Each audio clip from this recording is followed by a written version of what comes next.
Punjabi radio USA ਸੁਣ ਰਹੇ ਸਾਰੇ ਹੀ ਮਾਣਯੋਗ ਅਤੇ ਸਤਿਕਾਰਤ ਸਰੋਤਿਆਂ ਨੂੰ ਪਿਆਰ ਸਤਿਕਾਰ ਸਹਿਤ ਨਿੱਘੀ ਜਿਹੀ ਸਤਿ ਸ੍ਰੀ ਅਕਾਲ। ਸਭ ਨੂੰ ਜੀ ਆਇਆਂ ਨੂੰ ਆਖਦੇ ਹਾਂ। ਸੋ ਤੇ ਪ੍ਰੋਗਰਾਮ ਦੇ ਵਿੱਚ ਆਪ ਸਭ ਦਾ ਨਿੱਘਾ ਸਵਾਗਤ ਹੈ। ਪ੍ਰੋਗਰਾਮ ਅਪਡੇਟ ਅਮਰੀਕਾ ਲੈ ਕੇ ਹਾਜ਼ਰ ਹੋ ਚੁੱਕੇ ਹਾਂ।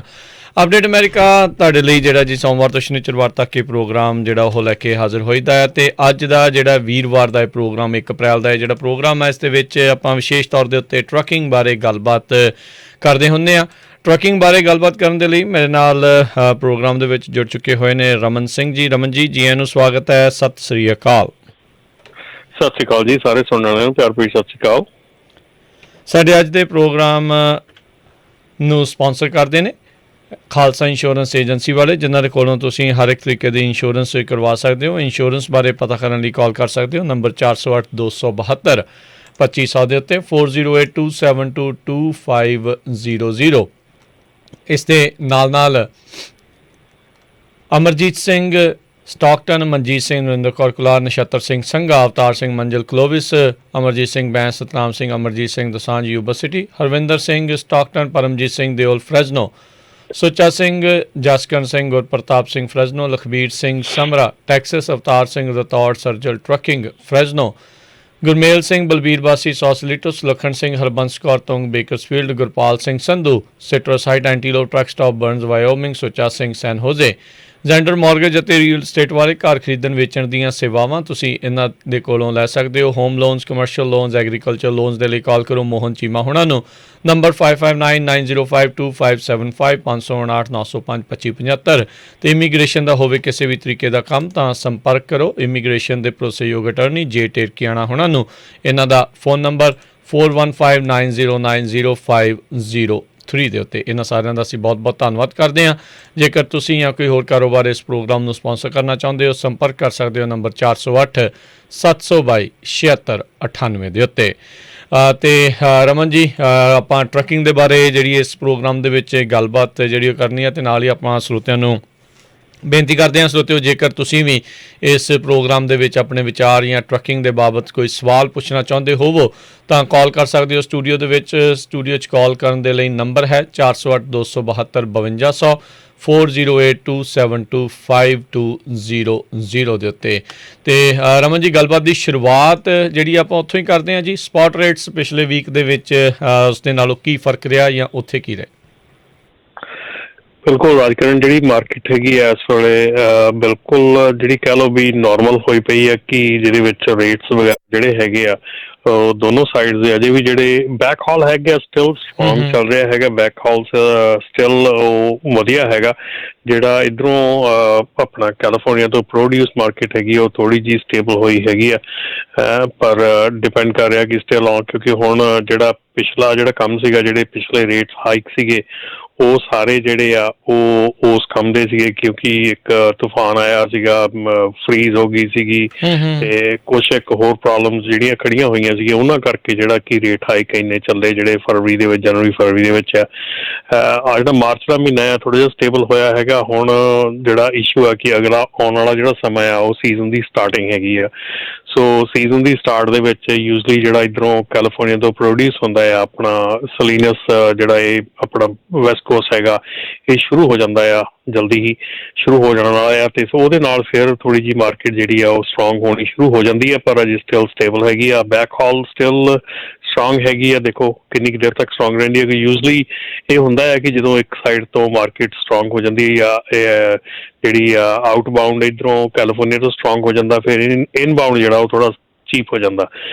ਜਦੋਂ ਆਊਟਬਾਊਂਡ ਇੱਥੋਂ ਥੋੜ੍ਹਾ ਸਸਤਾ ਹੁੰਦਾ ਅਤੇ ਉਦੋਂ ਇਨਬਾਊਂਡ ਥੋੜ੍ਹਾ ਮਹਿੰਗਾ ਹੋ ਜਾਂਦਾ। ਸੋ ਓਬਵੀਅਸਲੀ ਰਾਊਂਡ ਟ੍ਰਿਪ ਪਰ ਮਾਈਲ ਦੀ ਜਿਹੜੀ ਐਵਰੇਜ ਆ ਉਹ ਦੇਖਣੀ ਪੈਂਦੀ ਆ। ਸੋ ਇਸ ਕਰਕੇ ਇਸ ਵੇਲੇ ਜਿਹੜਾ ਆ ਕੈਲੀਫੋਰਨੀਆ ਦੀ ਮਾਰਕੀਟ ਜਿਹੜੀ ਆਊਟਬਾਊਂਡ ਹੈਗੀ ਆ ਕਾਫੀ ਸਟੇਬਲ ਹੋ ਚੁੱਕੀ ਆ, ਪਰ ਲੈਟਸ ਸੀ ਕਿ ਜਿਹੜੀ ਇਨਬਾਊਂਡ ਆ ਉਹਦੇ 'ਤੇ ਕਿੰਨਾ ਕੁ ਚਿਰ ਉਹ ਜਿਹੜੀ ਆ ਸਟਰੋਂਗ ਰਹਿੰਦੀ ਆ। ਜੀ ਬਿਲਕੁਲ। ਸੋ ਓਵਰਆਲ ਗੁੱਡ ਟਾਈਮਸ ਜਿਹੜੇ ਉਹ ਆਪਾਂ ਕਹਿ ਸਕਦੇ ਹਾਂ ਵੀ ਓਵਰਆਲ ਜਿਹੜੇ ਚੱਲ ਰਹੇ ਆ। ਅਤੇ Raman ji, hair test exemption ਨੂੰ ਲੈ ਕੇ ਜਿਹੜੇ ਕਾਫੀ ਕੈਰੀਅਰਸ ਆ FMCSA ਦੇ ਉੱਤੇ ਜਿਹੜਾ ਉਹ ਪ੍ਰੈਸ਼ਰ ਜਿਹੜਾ ਉਹ ਪਾ ਰਹੇ ਹੈਗੇ ਆ। ਅਟਰਨੀਜ਼ ਵੀ ਇਸ ਦੇ ਵਿੱਚ ਹੁਣ ਇਨਵੋਲਵ ਜਿਹੜੇ ਉਹ ਹੋ ਚੁੱਕੇ ਹੋਏ ਨੇ। ਕਈ ਟਰੱਕਿੰਗ ਕੰਪਨੀਆਂ ਨੇ ਇਹ ਜਿਹੜੀ ਐਗਜ਼ੈਂਪਸ਼ਨ ਦੀ ਜਿਹੜੀ ਉਹ ਮੰਗ ਕੀਤੀ ਆ। ਆਪਾਂ ਜੇ FMCSA ਦੀ ਹਿਸਟਰੀ ਇਤਿਹਾਸ ਦੇ ਉੱਤੇ ਨਜ਼ਰ ਮਾਰਦੇ ਜਾਈਏ, ਇਹਨਾਂ ਨੇ ਵੱਡੀਆਂ ਕੰਪਨੀਆਂ ਨੂੰ ਤਾਂ ਐਗਜ਼ੈਂਪਸ਼ਨ ਦੇ ਦੇਣੀ ਹੁੰਦੀ ਆ, ਰਗੜ ਜਿਹੜੇ ਆ ਓਨਰ ਓਪਰੇਟਰ ਤੇ ਜਿਹੜੀਆਂ ਛੋਟੀਆਂ ਕੰਪਨੀਆਂ ਹੋ ਜਾਂਦੀਆਂ ਹੁੰਦੀਆਂ ਇਹੋ ਜਿਹੇ ਮਾਮਲਿਆਂ 'ਚ। ਤੁਹਾਨੂੰ ਕੀ ਲੱਗਦਾ ਵੀ ਇਸ ਮਾਮਲੇ ਦੇ ਵਿੱਚ ਕੀ ਹੋਣ ਜਾ ਰਿਹਾ? ਰਾਜਨ, ਇਹ ਡਿਫਰੈਂਟ ਇੱਕ ਸਿਚੁਏਸ਼ਨ ਹੈਗੀ ਹੈ। FMCSA ਨੂੰ ਲਾਸਟ ਅਗਸਤ ਦੇ ਵਿੱਚ ਇਹਨਾਂ ਕੰਪਨੀਆਂ ਵੱਲੋਂ ਇੱਕ ਪਟੀਸ਼ਨ ਫਾਈਲ ਕੀਤੀ ਗਈ ਸੀ, ਜਿਸ 'ਚ ਇਹਨਾਂ ਨੂੰ ਇਹਨਾਂ ਵੱਲੋਂ ਕਿਹਾ ਗਿਆ ਸੀਗਾ ਕਿ ਅਸੀਂ ਹੇਅਰ ਡਰੱਗ ਟੈਸਟਿੰਗ ਨੂੰ ਤਰਜੀਹ ਦੇਣਾ ਚਾਹੁੰਦੇ ਹਾਂ, ਹੇਅਰ ਡਰੱਗ ਟੈਸਟਿੰਗ ਦੇ ਵੱਲ ਨੂੰ ਵਧਣਾ ਚਾਹੁੰਦੇ ਹਾਂ। ਸੋ ਉਹ ਜਿਹੜੀ ਪਟੀਸ਼ਨ ਸੀਗੀ, ਜਿਹੜੀ ਲਾਸਟ ਅਗਸਤ 'ਚ ਦਿੱਤੀ ਸੀਗੀ, ਉਹ ਪਟੀਸ਼ਨ FMCSA ਫੇਲ ਹੋ ਗਿਆ। ਉਹਦੇ ਵਿੱਚ ਉਹ ਪਟੀਸ਼ਨ ਨੂੰ 60 ਡੇ ਟਾਈਮ ਫਰੇਮ ਦੇ ਵਿੱਚ ਪਬਲਿਸ਼ ਕਰਨ ਦੇ 'ਚ। ਸੋ ਉਹ ਨਾ ਹੋਣ ਕਰਕੇ ਹੁਣ ਜਿਹੜੇ ਇਹ ਅਟਰਨੀਜ਼ ਨੇ 11 ਟਰੱਕਿੰਗ ਕੰਪਨੀ ਵੱਲੋਂ ਇਹ ਜਿਹੜਾ ਆ ਇਹ ਚੀਜ਼ ਜਿਹੜੀ ਆ ਇੱਕ ਮਤਲਬ ਕਿ ਫਾਈਲ ਕੀਤੀ ਹੈ, ਜਿਹੜਾ ਉਹਦੇ ਵਿੱਚ ਕੀ ਹੈ ਪਟੀਸ਼ਨ ਜਿਹੜੀ ਫਾਈਲ ਕੀਤੀ ਉਹਦੇ 'ਚ ਕੀ ਕਹਿ ਰਿਹਾ ਕਿ ਇਹ ਜਿਹੜਾ ਇਹਨੂੰ ਐਗਜ਼ੈਂਪਸ਼ਨ ਨਹੀਂ ਦੇਣੀ ਚਾਹੀਦੀ ਹੇਅਰ ਡਰੱਗ ਟੈਸਟ ਨੂੰ। ਸੋ ਹੇਅਰ ਡਰੱਗ ਟੈਸਟ ਲਾਗੂ ਹੋਣਾ ਚਾਹੀਦਾ ਆ, ਹੇਅਰ ਡਰੱਗ ਟੈਸਟ ਨੂੰ ਐਗਜ਼ੈਂਪਸ਼ਨ।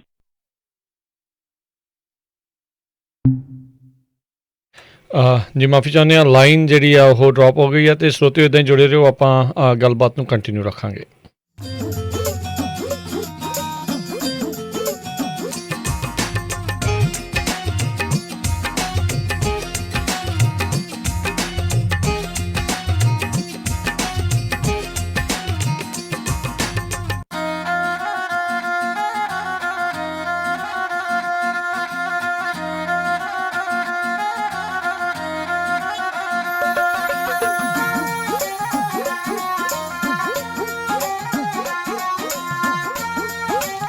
ਜੀ ਨਮਨ ਜੀ, ਮਾਫੀ ਚਾਹੁੰਦੇ ਹਾਂ, ਲਾਈਨ ਡਰੋਪ ਹੋ ਗਈ ਸੀ। ਸੋ ਆਪਾਂ ਗੱਲਬਾਤ ਕਰ ਰਹੇ ਸੀ ਇਹ ਜਿਹੜੇ FMCSA ਦੇ ਐਗਜ਼ੈਂਪਸ਼ਨ ਆ ਉਸ ਨੂੰ ਲੈ ਕੇ।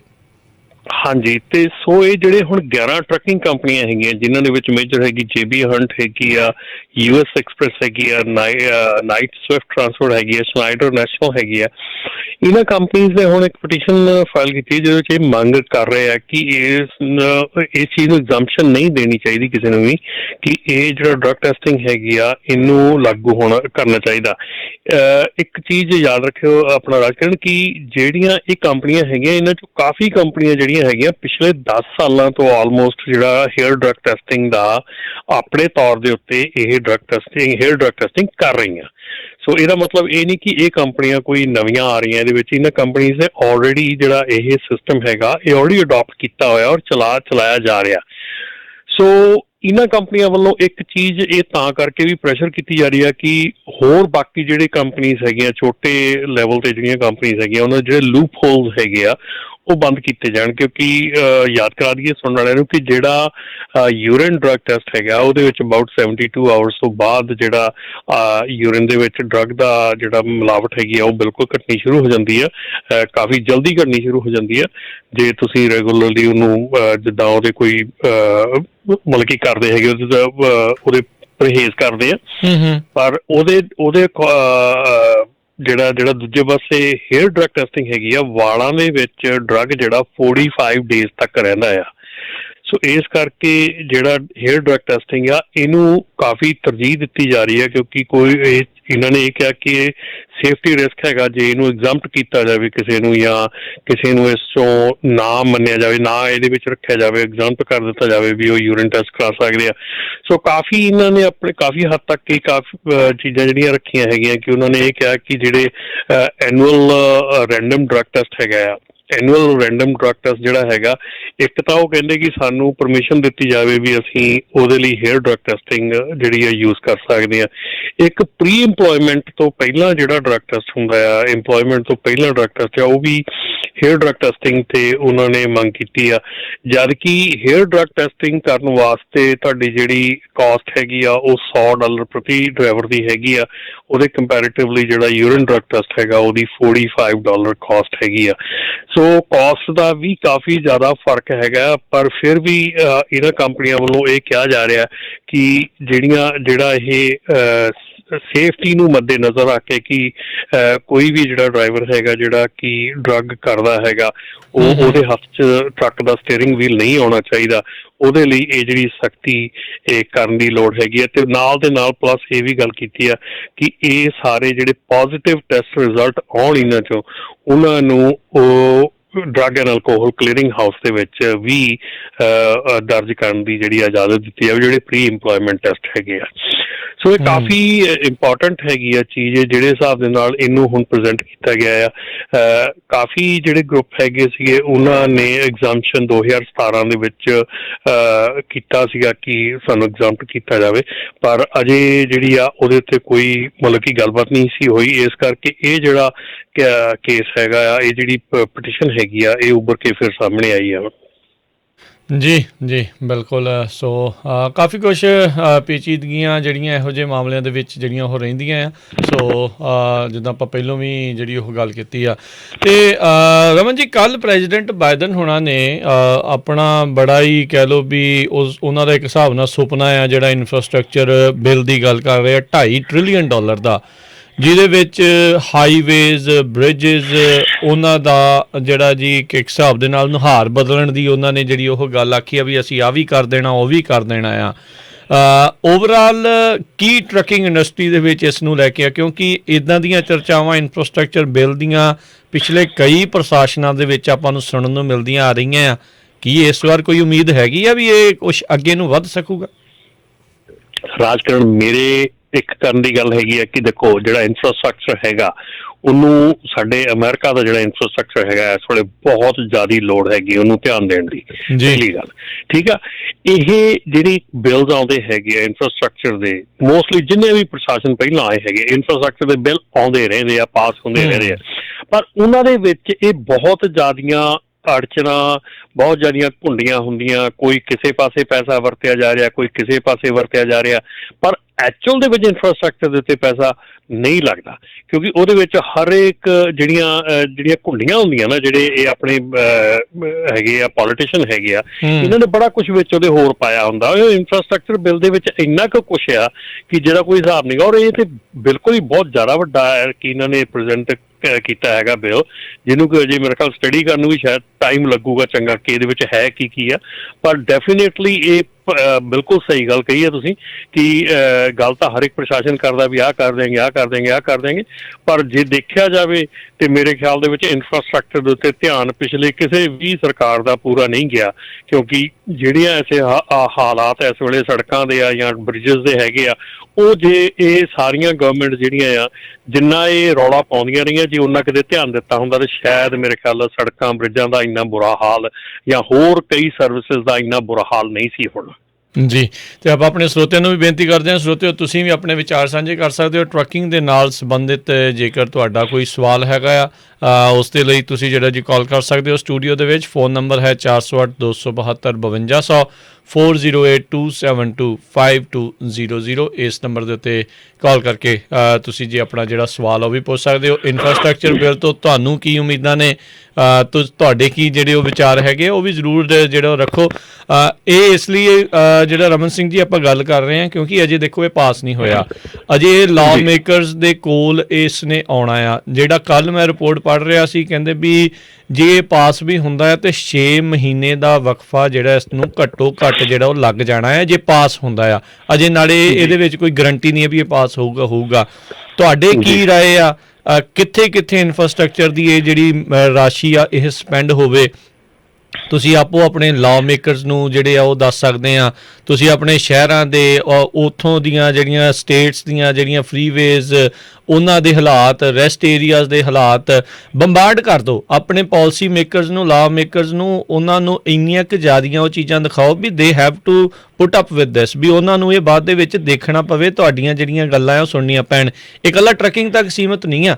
ਇਹ ਜਿਹੜਾ $2.5 ਟ੍ਰਿਲੀਅਨ ਦਾ ਜੇ ਇਹ ਪਾਸ ਹੁੰਦਾ ਆ ਜਾਂ ਲੱਗਦਾ ਆ, ਇਨ ਦੀ ਐਂਡ ਜਿਹੜਾ ਟੈਕਸ ਪੇਅਰ ਆ ਉਸੇ ਦੀ ਮਨੀ ਦੇ ਨਾਲ ਜਿਹੜਾ ਇਸ ਨੇ ਫੰਡ ਹੋਣਾ ਆ। ਆਪਣੇ ਸਾਰਿਆਂ ਦੇ ਜਿਹੜੇ ਡਾਲਰ ਇਸ ਦੇ ਵਿੱਚ ਲੱਗਣੇ ਆ, ਕਿੱਦਾਂ ਸਪੈਂਡ ਕਰਨ, ਕਿਵੇਂ ਸਪੈਂਡ ਕਰਨ, ਕਿੱਥੇ ਸਪੈਂਡ ਕਰਨ, ਇਹ ਬਹੁਤ ਜ਼ਰੂਰੀ ਆ।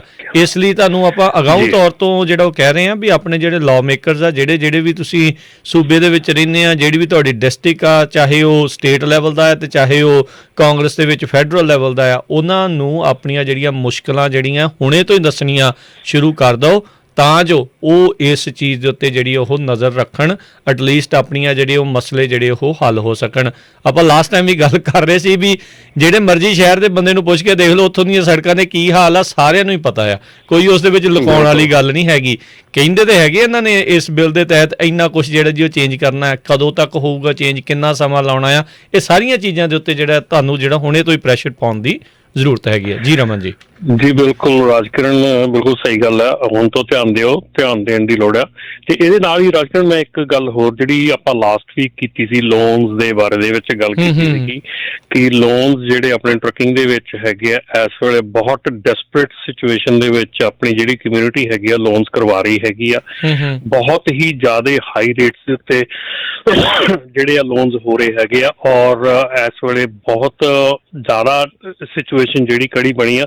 ਮੈਨੂੰ ਕਾਫੀ ਕਾਲਸ ਆਈਆਂ ਹੈਗੀਆਂ ਲਾਸਟ ਵੀਕ ਦੇ ਵਿੱਚ ਵੀ ਇਹ ਪੁੱਛਣ ਨੂੰ ਕਿ ਮੈਨੂੰ ਕਿੱਦਾਂ ਦਾ ਲੋਨ ਲੈਣਾ ਚਾਹੀਦਾ ਜਾਂ ਮੈਂ ਕਿੱਦਾਂ ਦਾ ਲੋਨ ਮੇਰੇ ਲਈ ਠੀਕ ਹੋਊਗਾ। ਸੋ ਇਹਦੇ ਵਿੱਚ ਅਸੀਂ ਕੋਈ ਇੱਦਾਂ ਦਾ ਡਿਸੀਜਨ ਨਹੀਂ ਦੱਸ ਸਕਦੇ ਤੁਹਾਨੂੰ ਕਿ ਕਿੱਦਾਂ ਦਾ ਲੋਨ ਠੀਕ ਹੋਊਗਾ। ਤੁਹਾਡੇ ਕ੍ਰੈਡਿਟ ਦੇ ਮੁਤਾਬਿਕ ਹੀ ਤੁਸੀਂ ਲੋਨ ਤੁਹਾਨੂੰ ਆਫਰ ਹੋਣਾ ਆ, ਤੁਹਾਡੇ ਕ੍ਰੈਡਿਟ ਦੇ ਮੁਤਾਬਿਕ ਹੀ ਸਾਰਾ ਕੁਛ ਹੋਣਾ ਆ, ਤੁਹਾਡੇ ਟਰੱਕ ਦੀ ਪ੍ਰਾਈਸ ਦੇ ਮੁਤਾਬਿਕ ਹੋਣਾ ਹੈ, ਸਟੇਟ ਦੇ ਮੁਤਾਬਿਕ ਹੋਣਾ। ਕਈ ਫੈਕਟਰਸ ਹੈਗੇ ਆ ਉਹਦੇ ਵਿੱਚ ਜਿਹਦੇ ਮੁਤਾਬਿਕ ਤੁਹਾਡੀਆਂ ਚੀਜ਼ਾਂ ਹੋਣੀਆਂ ਹੈਗੀਆਂ।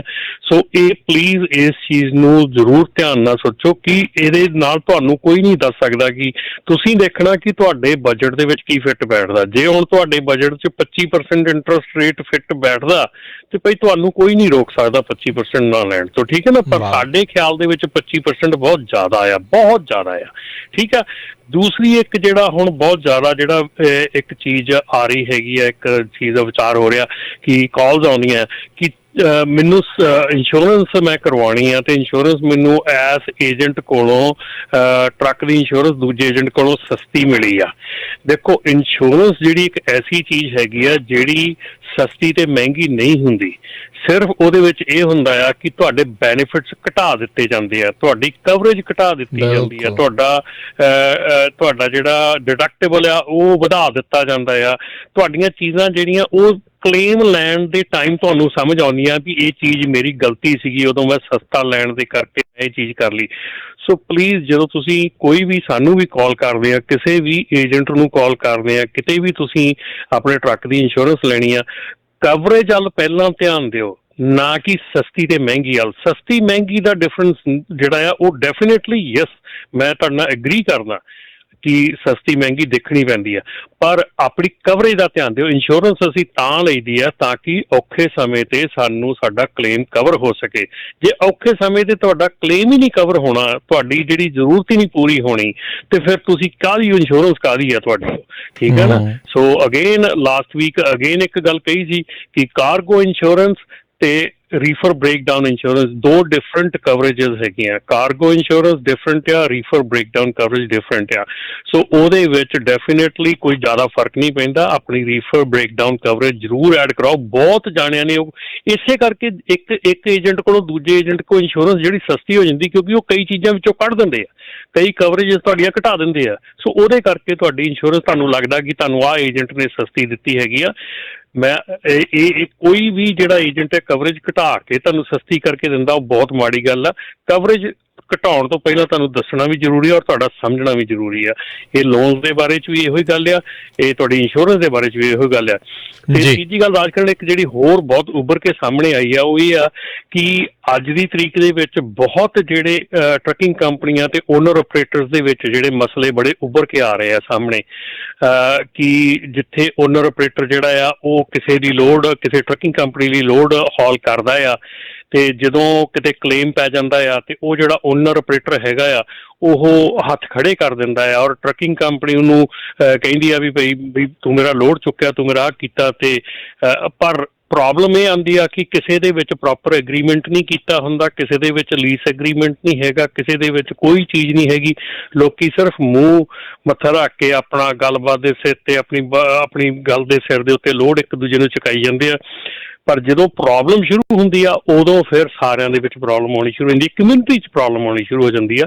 ਸੋ ਇਸ ਚੀਜ਼ ਨੂੰ ਵੀ ਧਿਆਨ ਰੱਖੋ। ਜੇ ਤੁਸੀਂ ਕਿਸੇ ਨਾਲ ਕਾਰੋਬਾਰ ਕਰਦੇ ਆ, ਤੁਹਾਡੀ ਜਾਣ ਪਛਾਣ, ਤੁਹਾਡਾ ਮੂੰਹ ਮੱਥਾ ਇੱਕ ਪਾਸੇ, ਲੇਕਿਨ ਆਪਣੇ ਕਾਰੋਬਾਰ ਦੇ ਵਿੱਚ, ਆਪਣੇ ਕੰਮ ਦੇ ਵਿੱਚ ਪ੍ਰੋਪਰ ਐਗਰੀਮੈਂਟ, ਪ੍ਰੋਪਰ ਜਿਹੜੇ ਕਾਂਟਰੈਕਟਸ ਹੈਗੇ ਆ, ਪ੍ਰੋਪਰ ਜਿਹੜੇ ਲੀਜ਼ ਐਗਰੀਮੈਂਟ ਆ ਉਹ ਬਣਾਓ, ਤਾਂ ਕਿ ਜਦੋਂ ਪ੍ਰੋਬਲਮ ਪਵੇ ਉਦੋਂ ਤੁਹਾਨੂੰ ਕੋਈ ਇਸ਼ੂ ਨਾ ਖੜਾ ਹੋਵੇ। ਉਦੋਂ ਦੇਖੋ, ਜੇ ਤੁਸੀਂ ਮੂੰਹ ਮੱਥਾ ਰੱਖ ਕੇ ਤੁਸੀਂ ਕਿਸੇ ਨਾਲ ਕੰਮ ਕਰ ਲੈਂਦੇ ਆ, ਜਿੱਦਣ ਤੁਹਾਡੀ ਇਹ ਪ੍ਰੋਬਲਮ ਪੈ ਜਾਂਦੀ ਆ। ਹੁਣ ਮੈਨੂੰ ਪਿਛਲੇ ਵੀਕ ਹੀ ਆਪਣੇ ਖਾਸ ਮੇਰੇ ਫਰੈਂਡ ਹੈਗੇ ਆ, ਉਹਨਾਂ ਨੇ ਦੱਸਿਆ ਕਿ ਉਹਨਾਂ ਦਾ ਓਨਰ ਆਪਰੇਟਰ ਸੀਗਾ, ਠੀਕ ਹੈ ਨਾ, ਔਰ ਉਹਦੇ ਨਾਲ ਕੰਮ ਕਰਦੇ ਨੂੰ ਕਾਫੀ ਦੇਰ ਹੋ ਚੱਲੀ, ਔਰ ਬੜੇ ਪੁਰਾਣੇ ਕੰਮ ਕਰਦੇ ਆ ਇਸ ਇੰਡਸਟਰੀ ਦੇ ਵਿੱਚ, ਬਹੁਤ ਮਤਲਬ ਕਿ ਬੰਦੇ ਚੰਗੇ ਹੈਗੇ ਆ। ਔਰ ਜਦੋਂ ਹੁਣ ਉਹਨਾਂ ਦਾ ਕਲੇਮ ਪੈ ਗਿਆ $48,000 ਦਾ, ਤੇ ਉਹਨਾਂ ਨੇ ਜਿਹੜੇ ਆਪਣੇ ਓਨਰ ਆਪਰੇਟਰ ਹੈਗੇ ਆ, ਉਹਨਾਂ ਨੇ ਸਾਫ਼ ਹੀ ਮਨਾ ਕਰਤਾ ਵੀ ਭਾਈ ਮੈਂ ਤਾਂ ਕੁਛ ਨਹੀਂ ਕਰਨਾ, ਤੁਹਾਡੇ ਨਾਂ ਤੇ ਲੋਡ ਸੀਗਾ, ਤੁਸੀਂ ਜਾਣੋ, ਤੁਹਾਡਾ ਕੰਮ ਜਾਣੇ, ਠੀਕ ਹੈ ਨਾ। ਆਪਣਾ ਕਿਹੜਾ ਖੂਨ ਦਾ ਰਿਸ਼ਤਾ ਆ, ਆਪਾਂ ਤਾਂ ਇੱਥੇ ਮਤਲਬ ਬਿਜ਼ਨਸ ਕਰਦੇ ਆ ਸਾਰੇ। ਸੋ ਉਹ ਹੁਣ ਜਿਹੜੇ ਆ ਉਹ 48,000 ਦੇ ਵਿੱਚ ਟਰੱਕਿੰਗ ਕੰਪਨੀ ਲਟਕ ਗਈ, ਠੀਕ ਹੈ ਨਾ। ਸੋ ਹੁਣ ਇਹ ਮਸਲਾ ਹੈਗਾ ਕਿ ਇਹੋ ਜਿਹੀਆਂ ਚੀਜ਼ਾਂ ਜਿਹੜੀਆਂ ਜੇ ਤੁਸੀਂ ਲਿਖਤੀ ਰੂਪ 'ਚ ਨਹੀਂ ਕਰਦੇ, ਪਹਿਲਾਂ ਲਿਖਤੀ ਰੂਪ 'ਚ ਸਾਰਾ ਕੁਛ ਨਹੀਂ ਕਰਦੇ। ਅਸੀਂ ਅੱਜ ਇਹ ਰੌਲਾ ਤਾਂ ਪਾਉਂਦੇ ਹਾਂ ਕਿ ਸਾਨੂੰ ਬ੍ਰੋਕਰ ਦੀ ਟਰਾਂਸਪੇਰੈਂਸੀ ਚਾਹੀਦੀ ਹੈ, ਸਾਨੂੰ ਬ੍ਰੋਕਰ ਸਹੀ ਦੱਸੇ, ਸਾਨੂੰ ਬ੍ਰੋਕਰ, ਪਰ ਲੇਕਿਨ ਸਾਡੇ ਅੰਦਰ ਜਿਹੜਾ ਸਾਡਾ ਕੰਮ ਚੱਲਦਾ ਉਹਦੇ ਵਿੱਚ ਟਰਾਂਸਪੇਰੈਂਸੀ ਤਾਂ ਹੈ ਹੀ ਨਹੀਂ ਬਿਲਕੁਲ। ਉਹਦੇ ਵਿੱਚ ਤਾਂ ਲੋਕੀ ਬਿਲਕੁਲ ਹੀ ਨਹੀਂ ਦੱਸਦੇ ਕਿਸੇ ਨੂੰ, ਇੱਕ ਦੂਜੇ ਨੂੰ। ਮੈਂ ਕਹਿੰਦਾ ਕਿ ਮੈਨੂੰ ਤੁਸੀਂ ਸਾਰਾ ਕੁਝ ਦੱਸੋ, ਪਰ ਮੈਨੂੰ ਕਿਸੇ ਨੂੰ ਨਾ ਦੱਸਣਾ ਪਵੇ ਕੁਝ ਵੀ। ਇਹ ਚੀਜ਼ ਜਿਹੜੀ ਆ, ਇਹਨੂੰ ਹਾਲਾਤ ਨੂੰ ਸੁਧਾਰੋ ਆਪਣੇ 'ਚ। ਜੀ, ਤੇ ਆਪਣੇ ਨਾਲ ਕਾਲਰਸ ਜਿਹੜੇ ਆਪਾਂ ਵਾਰੀ ਸਰ ਉਹਨਾਂ ਨਾਲ ਗੱਲ ਕਰਦੇ ਹਾਂ। ਜਿਹੜੇ ਹੋਏ ਨੇ ਜੀ ਆਪਣੇ ਨਾਲ ਅਮਨਦੀਪ ਸਿੰਘ ਜੀ, ਸਤਿ ਸ਼੍ਰੀ ਅਕਾਲ ਜੀ। ਸਤਿ ਸ਼੍ਰੀ ਅਕਾਲ ਰਾਜਕਰਨ ਜੀ ਤੇ ਰਮਨ ਭਾਈ, ਸਤਿ ਸ਼੍ਰੀ ਅਕਾਲ ਜੀ। ਸਤਿ ਸ਼੍ਰੀ ਅਕਾਲ ਜੀ। ਸਤਿ ਸ਼੍ਰੀ ਅਕਾਲ ਜੀ। ਬਿਲਕੁਲ ਸਹੀ ਗੱਲ ਹੈ ਜੀ। ਤੁਸੀਂ ਇਨਫੋਰਮੇਸ਼ਨ ਆਪਣੇ ਲੋਕ ਬਹੁਤ ਘੱਟ ਸ਼ੇਅਰ ਕਰਦੇ ਆ, ਉਹਦੇ ਨਾਲ ਵੀ ਮਤਲਬ ਨਾ ਕੰਨ ਲਪੇਟ ਕੇ ਤੁਰੇ ਫਿਰੋ, ਕੋਈ ਨਾ ਆਪਦਾ ਕਰੀ ਚੱਲੋ, ਮਤਲਬ ਥੋੜ੍ਹੇ ਜਿਹਾ ਹੈਗਾ ਆਪਣੇ ਕਮਿਊਨਿਟੀ 'ਚ ਵੀ। ਬਾਕੀ ਜਿਹੜੀ ਤੁਸੀਂ ਕੰਸਟਰਕਸ਼ਨ ਦੀ ਗੱਲ ਕਰਦੇ ਨਾ, ਜਿਹੜਾ ਆਪਣਾ ਸੜਕਾਂ ਦਾ ਸਿਸਟਮ ਸਾਰਾ, ਮੈਨੂੰ ਨਹੀਂ ਲੱਗਦਾ ਜੀ ਇਹ ਕੰਮ ਕੁਮ ਕਰਦਾ। ਮੈਨੂੰ 10 ਸਾਲ ਹੋ ਗਿਆ। ਮੈਂ ਤੁਹਾਨੂੰ ਇੱਕ ਉਦਾਹਰਨ ਦੇ ਦਿੰਦਾ ਆਪਣੀ ਨਾ, ਸਾਰੇ ਆਪਣੇ ਬਾਈ ਇੱਧਰੋਂ ਆਉਂਦੇ ਹੀ ਹੋਣੇ ਆ। ਤੁਸੀਂ ਵੀਲਿੰਗ ਵੈਸਟ ਵਰਜੀਨੀਆ ਤੋਂ 70 ਤੇ ਚੜ੍ਹਦੇ ਆ, ਰਾਈਟ? ਆਪਣਾ ਇੱਧਰੋਂ ਵੈਸਟ ਵਰਜੀਨੀਆ ਤੇ ਨਿਊ ਸਟੈਂਟਨ ਪੈਂਸਿਲਵੇਨੀਆ ਤੱਕ 70 ਦੀਆਂ 58 ਮੀਲਾਂ, ਠੀਕ ਆ। ਉਹ ਮੈਨੂੰ ਜੀ ਮੈਨੂੰ 10 ਸਾਲ ਹੋ ਗਏ ਆ। ਉਹ ਕਦੇ ਇੱਥੋਂ ਪੱਟ ਕੇ ਇੱਧਰ ਨੂੰ ਕੱਢ ਲੈਂਦੇ ਆ, ਉਹ ਰੱਖ ਲੈਂਦੇ ਆ, ਸਿੰਧਾਂ ਦੀਆਂ ਰੱਖ ਦਿੰਦੇ, ਇੱਧਰੋਂ ਚੱਕ ਕੇ ਇੱਧਰ ਰੱਖ ਦਿੰਦੇ ਆ। ਉਹਨਾਂ ਨੇ ਤਾਂ ਮੰਜੇ ਡਾਏ ਹੋਏ 10 ਸਾਲ ਦੇ ਉੱਥੇ ਰਹਿੰਦੇ ਕੰਸਟਰਕਸ਼ਨ ਵਾਲੇ। ਇਹ ਮੈਨੂੰ ਲੱਗਦਾ ਕੁਝ ਥੋੜਾ ਹੋਣਾ ਨਾ, ਮੰਜੇ ਡਾ ਲੈਂਦੇ ਆ ਜੀ ਇੱਕ ਵਾਰੀ। ਇਹ ਤਾਂ ਉੱਥੇ ਵੀ ਹੁਣ ਆ ਗਿਆ ਕੰਮ, 10 ਸਾਲ ਆਪਣਾ ਇੱਥੇ ਹੀ ਰਹਿਣਾ ਜੀ। ਸਾਰੀਆਂ ਸਟੇਟਾਂ 'ਚ ਏਦਾਂ ਹੀ ਆ ਜੀ, ਹਰ ਥਾਂ ਏਦਾਂ। ਮੈਂ ਤਾਂ ਤੁਹਾਨੂੰ ਦੱਸਦਾ ਕਿ ਸਾਡੇ ਇੱਥੇ ਅਸੀਂ ਫਰਿਜ਼ਨੋ 'ਚ ਰਹਿੰਦੇ ਹਾਂ। ਫਰਿਜ਼ਨੋ ਦੀਆਂ ਸੜਕਾਂ ਅਸੀਂ ਆਲਮੋਸਟ ਸਾਨੂੰ 20 ਸਾਲ ਹੋ ਗਏ ਦੇਖਦੇ ਨੂੰ। ਹੁਣ ਮੈਨੂੰ 30 ਸਾਲ ਹੋ ਗਏ ਫਰਿਜ਼ਨੋ 'ਚ ਰਹਿੰਦਿਆਂ ਨੂੰ। ਸੋ ਇੱਥੇ ਦੀਆਂ ਸੜਕਾਂ ਮੈਨੂੰ ਲੱਗਦੀਆਂ ਵੀ ਜਦੋਂ ਆਏ ਸੀ ਉਦੋਂ ਦੀਆਂ ਬਣੀਆਂ ਆ, ਮੁੜ ਕੇ ਕਦੀ ਉਸ ਢੰਗ ਦੇ ਨਾਲ ਬਣੀਆਂ ਨਹੀਂ ਦੁਬਾਰਾ। ਇਹ ਤਾਂ ਹੁਣ ਫਰਿਜ਼ਨੋ ਵਾਲਿਆਂ ਨੂੰ ਪੁੱਛਣਾ ਹੀ ਪੈਣਾ ਆ ਵੀ ਭਾਈ ਕਰਦੇ ਕੀ ਉਹ। ਸਟੇਟ ਇੰਨਾ ਤੁਹਾਡੇ ਕੋਲੋਂ ਗੈਸ ਦੇ ਉੱਤੇ ਟੈਕਸ ਲੈਂਦਾ ਆ ਵੀ ਇਨਫਰਾਸਟਰਕਚਰ ਦੇ ਉੱਤੇ ਲਾਉਣਾ। ਪਿਛਲੀ ਵਾਰੀ SB1 ਜਿਹੜਾ ਪਾਸ ਹੋਇਆ ਸੀ, ਥਾਂ ਦੇ ਉੱਤੇ ਫੱਟੇ ਤਾਂ ਲਾਤੇ ਸੀ ਵੀ SB1 ਦੇ ਡਾਲਰ ਜਿਹੜੇ ਜੀ, ਆਹ ਦੇਖੋ ਜੀ ਸੜਕਾਂ ਬਣਾਉਣ ਦੇ ਉੱਤੇ ਜਿਹੜੇ ਉਹ ਲਗਾਏ ਜਾ ਰਹੇ ਆ। ਚਲੋ ਕਿਤੇ ਕਿਤੇ ਕੰਮ ਵੀ ਚੱਲਦਾ। ਹੁਣ ਫਰਿਜ਼ਨੋ ਦੇ ਵਿੱਚ ਰਮਨ ਜੀ ਆਪਾਂ ਨੂੰ ਕਾਫੀ ਚਿਰ ਤੋਂ ਆਪਾਂ ਦੇਖ ਰਹੇ ਹਾਂ, ਪਿਛਲੇ ਕਈ ਸਾਲਾਂ ਤੋਂ ਇਹ ਜਿਹੜਾ 99 ਕੋਰੀਡੋਰ ਆ ਜਿਹੜਾ ਮਰੇਰੇ ਦੇ ਲਾਗੇ ਆ, ਇਸ ਦੇ ਉੱਤੇ ਕਿੰਨੇ ਸਾਲ ਹੋ ਗਏ ਆ ਵੀ ਇਹ ਕੰਮ ਜਿਹੜਾ ਉਹ ਚੱਲੀ ਜਾ ਰਿਹਾ ਕਿਤੇ ਗਾਂਹ ਇੱਦਾਂ ਲੱਗਦਾ ਵੀ ਵੱਧਦਾ ਹੀ ਨਹੀਂ ਹੈ। ਤੁਸੀਂ ਇਹ ਸੋਚੋ ਰਾਜਕਰਨ ਵੀ ਜਿੱਦਣ ਆਪਣਾ ਇਹ ਜਿਹੜਾ ਆ 2 ਲੇਨਾਂ ਤੋਂ 3 ਲੇਨਾਂ ਤੇ ਹੋ ਜਾਣਾ, ਠੀਕ ਆ, ਉਦਣ ਸਾਨੂੰ ਚੌਥੀ ਲੇਨ ਦੀ ਲੋੜ ਪੈ ਜਾਣੀ। ਫਿਰ ਉਦੋਂ ਤੱਕ ਵਾਕਈ ਬਿਲਕੁਲ ਇਹ ਗਰੰਟੀ ਆ। ਜਿੱਦਣ ਸਾਡਾ ਇਹ 2 ਲੇਨਾਂ ਤੋਂ 3 ਲੇਨ ਹੋ ਗਿਆ ਹਾਈਵੇ, ਉਦਣ ਇਸੇ ਫਰੀਵੇ ਦੀ ਜ਼ਰੂਰਤ ਜਿਹੜੀ ਆ ਉਹਨਾਂ ਨੇ ਆਣ ਕੇ ਫਿਰ ਅੱਗੇ ਪੇਪਰ ਰੱਖ ਦੇਣੇ ਵੀ ਭਾਈ ਹੁਣ ਇੱਥੇ 4 ਲੇਨਾਂ ਚਾਹੀਦੀਆਂ, ਫਿਰ ਆਪਣਾ ਕੰਮ ਉਹੀ ਚੱਲ ਪੈਣਾ। ਸੋ ਇਹ ਜੋਬਾਂ ਲੱਗੀਆਂ ਰਹਿਣੀਆਂ ਚਾਹੀਦੀਆਂ ਜੀ। ਨਹੀਂ, ਕੰਮ ਵੀ ਕਰੀ ਜਾਣ ਤਾਂ ਹੀ ਫਾਇਦਾ ਆ ਨਾ। ਜੋਬਾਂ ਤਾਂ ਜਿਹੜੀਆਂ ਲੱਗੀਆਂ, ਚਲੋ ਸਾਰਿਆਂ ਨੂੰ ਜੋਬ ਜਿਹੜੀ ਉਹ ਮਿਲਦੀ ਰਹੇ, ਅਸੀਂ ਨਹੀਂ ਉਸ ਚੀਜ਼ ਦੇ ਖਿਲਾਫ, ਪਰ ਕੰਮ ਜਿਹੜਾ ਉਹ ਨਾਲ ਚੱਲੇ ਉਹ ਜ਼ਰੂਰੀ ਹੈ। ਰਾਜਕਰਨ ਇੰਨੀ ਗੱਲ ਤੇ ਜ਼ਰੂਰ ਆ ਵੀ ਕੰਮ ਜਿੰਨਾ ਕੁ ਆਪਾਂ ਇੰਡੀਆ 'ਚ ਹੁੰਦਾ ਵੇਖਿਆ ਉਹਨਾਂ ਨਾਲੋਂ ਤਾਂ ਵਧੀਆ ਹੀ ਹੁੰਦਾ, ਭਾਵੇਂ ਜੋ ਮਰਜ਼ੀ ਕਹੋ। ਚਲੋ ਆਪਾਂ ਨੂੰ ਇਸ ਗੱਲ ਦੀ ਖੁਸ਼ੀ ਆ ਵੀ ਐਟਲੀਸਟ ਜੇ ਸੜਕ ਬਣਦੀ ਆ ਤੇ ਉਹ ਮੁੜ ਕੇ ਅਗਲੇ 50 ਸਾਲ ਟੁੱਟਣ ਵਾਲੀ ਸੜਕ ਨਹੀਂ ਬਣਦੀ। ਹੁਣ ਜਿਹੜੀਆਂ ਆਪਣੀਆਂ ਸੀਮੈਂਟ ਵਾਲੀਆਂ ਸੜਕਾਂ ਬਣਦੀਆਂ ਉਹ ਐਟਲੀਸਟ 50 ਸਾਲ ਤੇ ਨਹੀਂ ਟੁੱਟਦੀਆਂ। ਚਲੋ ਬੰਬ ਤਾਂ ਨਹੀਂ ਸੁੱਟ ਕੇ ਕੋਈ ਵੇਖਦਾ ਇੱਥੇ, ਚਲੋ ਇਹ ਵੀ ਚੱਲ ਜਾਂਦੀਆਂ। ਤੇ ਜਸਜੀਤ ਸਿੱਧੂ ਜੀ, ਸਤਿ ਸ਼੍ਰੀ ਅਕਾਲ। ਸਤਿ ਸ਼੍ਰੀ ਅਕਾਲ ਜੀ। ਸਤਿ ਸ਼੍ਰੀ ਅਕਾਲ। ਸਤਿ ਸ਼੍ਰੀ ਅਕਾਲ ਵੀਰ ਜੀ। ਹਾਂਜੀ ਹਾਂਜੀ, ਸਤਿ ਸ਼੍ਰੀ ਅਕਾਲ ਜੀ ਭਾਜੀ। ਮੇਰਾ ਭਾਜੀ ਇੱਕ ਤਾਂ ਭਾਜੀ ਹੋਣਾ ਦਾ ਮੈਨੂੰ ਨੰਬਰ ਚਾਹੀਦਾ ਸੀਗਾ, ਰਮਨ ਜੀ ਦਾ। ਜੀ ਇੱਕ ਦੂਸਰਾ ਮੇਰਾ ਆਪਣਾ ਸੀਗਾ ਕਿ ਜਿੱਦਾਂ ਆਪਾਂ ਜਿਹੜੇ ਡਰਾਈਵਰ ਹੈਗੇ ਆ, ਜੋਬ ਕਰਦੇ ਆ ਜਾਂ ਓਨ ਆਪਰੇਟਰ ਵੀ ਕਈ ਇੰਸ਼ੋਰੈਂਸ ਲੈਂਦੇ ਆ ਡਰਾਈਵਰੀ ਦੀ ਵਾਸਤੇ, ਕਿ ਜਿੱਦਾਂ ਟਰੱਕ ਜੇ ਕਈ ਵਾਰੀ ਖਰਾਬ ਹੋ ਗਿਆ ਜਾਂ ਐਕਸੀਡੈਂਟ ਹੋ ਗਿਆ ਤੇ ਉਹ ਆਪਾਂ ਨੂੰ ਐਕਸੀਡੈਂਟ ਦੇ ਪੈਸੇ ਤਾਂ ਦੇ ਦਿੰਦੇ ਆ, ਪਰ ਡਰਾਈਵਰ ਦੇ ਥੋੜ੍ਹੀ ਜਿਹੜਾ ਡਾਊਨ ਟਾਈਮ ਹੁੰਦਾ ਵਾ, ਜਿੱਦਾਂ ਟਰੱਕ ਖਰਾਬ ਹੋ ਗਿਆ, 1 ਵੀਕ ਲੱਗ ਗਈ ਜਾਂ 15 ਦਿਨ ਲੱਗ ਗਏ, ਉਹਦੇ ਪੈਸੇ ਡਰਾਈਵਰ ਨੂੰ ਜਾਂ ਓਨਰ ਆਪਰੇਟਰ ਨੂੰ ਨਹੀਂ ਮਿਲਦੇ। ਉਹ ਕੋਈ ਇੰਸ਼ੋਰੈਂਸ ਕੋਈ ਇਸ ਸੁਝਾਅ ਦੇ ਸਕਦੇ ਕਿਹੜੀ ਇੰਸ਼ੋਰੈਂਸ ਜਾਂ ਕੀ ਪਲਾਨ ਲਿਆ ਜਾਵੇ? ਜੀ ਧੰਨਵਾਦ। ਦੇਖੋ ਜੀ, ਇਹਦੇ ਵਿੱਚ ਇੰਸ਼ੋਰੈਂਸ ਤਾਂ ਨਹੀਂ, ਦੇਖੋ ਓਨਰ ਆਪਰੇਟਰ ਵਾਸਤੇ ਤਾਂ ਨਹੀਂ ਹੈਗਾ ਕੁਝ ਵੀ। ਜੇ ਆਪਾਂ ਐਵੇਂ ਤੁਹਾਨੂੰ ਕਹੀ ਕਿ ਜਦੋਂ ਟਰੱਕ ਖਰਾਬ ਹੋ ਗਿਆ, ਡਾਊਨ ਹੋ ਗਿਆ, ਦੈਟਸ ਅ ਬਿਜ਼ਨਸ ਆ, ਇਹ business the part of business ਹੈਗਾ। ਸੋ ਓਨਰ ਆਪਰੇਟਰ ਵਾਸਤੇ ਇੱਦਾਂ ਦਾ ਕੋਈ ਚੀਜ਼ ਨਹੀਂ ਹੈਗੀ ਕਿ ਜਿੱਥੇ ਕਿ ਜੇ ਉਹਦਾ ਟਰੱਕ 2 ਹਫ਼ਤੇ ਵਾਸਤੇ ਡਾਊਨ ਹੈਗਾ, ਹਾਂ ਤੁਹਾਡਾ ਕੋਈ ਚੀਜ਼ ਹੈਗੀ ਹੈ ਜਿੱਥੇ ਕਿ ਤੁਹਾਡੀ ਕੌਂਟਰੈਕਟਡ ਹੈਗੇ ਜਾਂ ਤੁਹਾਡੇ ਕਿਸੇ ਉਸ ਕਰਕੇ ਇੰਸ਼ੋਰੈਂਸ ਦੇ ਮਸਲੇ ਦੇ ਵਿੱਚ ਤੁਹਾਡਾ ਐਕਸੀਡੈਂਟ ਹੋਇਆ ਆ, ਔਰ ਉਹ ਇੰਸ਼ੋਰੈਂਸ ਤੁਹਾਨੂੰ ਡਾਊਨ ਟਾਈਮ ਜਿਹੜਾ ਤੁਹਾਡਾ ਕਵਰ ਕਰ ਦਿੰਦੀ ਆ, ਤਾਂ ਉਹ ਓਕੇ ਹੈਗਾ। ਪਰ ਜੇ ਉੱਦਾਂ ਤੁਹਾਡਾ ਕੁਛ ਹੁੰਦਾ ਆ, ਉਹ ਓਨਰ ਆਪਰੇਟਰ ਵਾਸਤੇ ਨਹੀਂ ਹੈਗਾ। ਡਰਾਈਵਰ ਵਾਸਤੇ ਯੂਜ਼ਲੀ ਜਿਹੜੀਆਂ ਟਰੱਕਿੰਗ ਕੰਪਨੀਆਂ ਹੁੰਦੀਆਂ, ਜੇ ਇੱਦਾਂ ਦਾ ਕੋਈ ਕੰਮ ਹੋਵੇ ਤਾਂ ਉਹ ਦੂਜਾ ਟਰੱਕ ਜਿਹੜਾ ਅਰੇਂਜ ਕਰ ਦਿੰਦੀਆਂ ਹੁੰਦੀਆਂ ਕਿ ਤੁਸੀਂ ਦੂਸਰੇ ਟਰੱਕ 'ਤੇ ਚਲੇ ਜਾਓ। ਜੇ ਡਰਾਈਵਰ ਜਿਹੜਾ ਹੈਗਾ ਆ ਉਹ ਥੋੜ੍ਹਾ ਜ਼ਿਆਦਾ ਉਹਨੂੰ ਬਹਿਣਾ ਪੈ ਜਾਵੇ, ਜਾਂ ਮਤਲਬ ਕਿ ਅੱਜ ਦੀ ਤਰੀਕ 'ਚ ਇੱਦਾਂ ਦਾ ਕੋਈ ਸਿਚੁਏਸ਼ਨ ਤਾਂ ਨਹੀਂ ਮੇਰੇ ਖਿਆਲ ਆਉਂਦੀ ਹੋਊਗੀ ਕਦੀ ਵੀ ਡਰਾਈਵਰ ਹਫ਼ਤੇ ਤੋਂ ਉੱਤੇ ਘਰ ਬੈਠਾ ਆ ਅਤੇ ਉਹ ਸਿਰਫ ਇਹੋ ਹੀ ਵੇਟ ਕਰਦਾ ਵੀ ਮੇਰਾ ਟਰੱਕ ਠੀਕ ਹੋ ਰਿਹਾ। ਮੋਸਟਲੀ ਕੰਪਨੀਆਂ ਜਿਹੜੀਆਂ ਦੂਜਾ ਟਰੱਕ ਅਰੇਂਜ ਕਰ ਦਿੰਦੀਆਂ। ਪਰ ਜੇ ਤੁਸੀਂ ਇੱਦਾਂ ਦਾ ਕੋਈ ਮਸਲਾ ਹੈਗਾ, ਅਤੇ ਜੇ ਡਰਾਈਵਰ ਆਬਵੀਅਸਲੀ ਜੇ W2 'ਤੇ ਹੈਗਾ ਤਾਂ ਅਨਐਮਪਲੋਇਮੈਂਟ ਇੰਸ਼ੋਰੈਂਸ 'ਤੇ ਜਾ ਸਕਦਾ ਹੈਗਾ, ਪਰ ਜੇ ਉਹ W2 'ਤੇ ਨਹੀਂ ਹੈਗਾ ਤਾਂ ਫਿਰ ਉਹਦੀਆਂ ਵੀ ਜਿਹੜੀਆਂ ਆਪਸ਼ਨਸ ਹੈਗੀਆਂ ਲਿਮਿਟਿਡ ਹੈਗੀਆਂ। ਜੀ ਜੀ ਬਿਲਕੁਲ। ਅਤੇ ਸਰੋਤਿਓ, ਤੁਹਾਡਾ ਵੀ ਜੇ ਕੋਈ ਸਵਾਲ ਹੈਗਾ ਤੁਸੀਂ ਕਾਲ ਕਰ ਸਕਦੇ ਹੋ 408 272 5200 ਦੇ ਉੱਤੇ। ਬੜੀ ਮਿਹਰਬਾਨੀ ਜੀ ਕਾਲ ਕਰਨ ਦੇ ਲਈ। ਸੋ ਜ਼ਰੂਰ ਇਹ ਇੱਦਾਂ ਦੀਆਂ ਚੀਜ਼ਾਂ ਦਾ ਜਿਹੜਾ ਆਪਾਂ ਨੂੰ ਧਿਆਨ ਜ਼ਰੂਰ ਰੱਖਣਾ ਚਾਹੀਦਾ। ਆਪਣੇ ਜਿਹੜੇ ਰਮਨ ਜੀ, ਜੋ ਤੁਹਾਡੇ ਇੱਥੇ ਹੱਕ ਹੈਗੇ, ਕਾਨੂੰਨ ਹੈਗੇ ਆ, ਉਹਨਾਂ ਦੇ ਬਾਰੇ ਆਪਾਂ ਨੂੰ ਪਤਾ ਹੋਣਾ ਚਾਹੀਦਾ ਆ। ਉਹ ਬਹੁਤ ਸਾਰੀਆਂ ਚੀਜ਼ਾਂ ਜਿਹੜੀਆਂ ਜ਼ਰੂਰੀ ਆ, ਕਿੱਥੇ ਤੁਹਾਨੂੰ ਫਾਇਦਾ ਹੁੰਦਾ ਆ, ਜਿਹੜੇ ਡਾਲਰਸ ਇੰਨੇ ਜਿਹੜੇ ਸਪੈਂਡ ਕਰ ਰਹੇ ਹੋ ਤੁਸੀਂ, ਉਹਦਾ ਤੁਹਾਨੂੰ ਕੀ ਫਾਇਦਾ ਹੈਗਾ, ਕੀ ਜਿਹੜਾ ਉਸ ਦਾ ਨੁਕਸਾਨ ਆ। ਸੋ ਬਹੁਤ ਵਾਰੀ ਲੋਕ ਕਹਿ ਦਿੰਦੇ ਵੀ ਆਪਾਂ ਜੇ ਕਰਦੇ ਹਾਂ ਜਾਂ ਨਹੀਂ ਕਰਦੇ ਤਾਂ ਆਪਾਂ ਨੂੰ ਇਹ ਪ੍ਰੋਬਲਮ ਆ ਸਕਦੀ ਹੈ, ਇੱਦਾਂ ਹੋ ਸਕਦਾ, ਉੱਦਾਂ ਹੋ ਸਕਦਾ, ਪਰ they are there to help you, ਵੀ ਮਾੜੇ ਸਮੇਂ ਦੇ ਉੱਤੇ ਜਿਹੜੀ ਉਹ ਮਦਦ ਕਰਨ ਦੇ ਲਈ ਇਹ ਸਾਰੀਆਂ ਚੀਜ਼ਾਂ ਜਿਹੜੀਆਂ ਉਹ ਹੁੰਦੀਆਂ ਨੇ।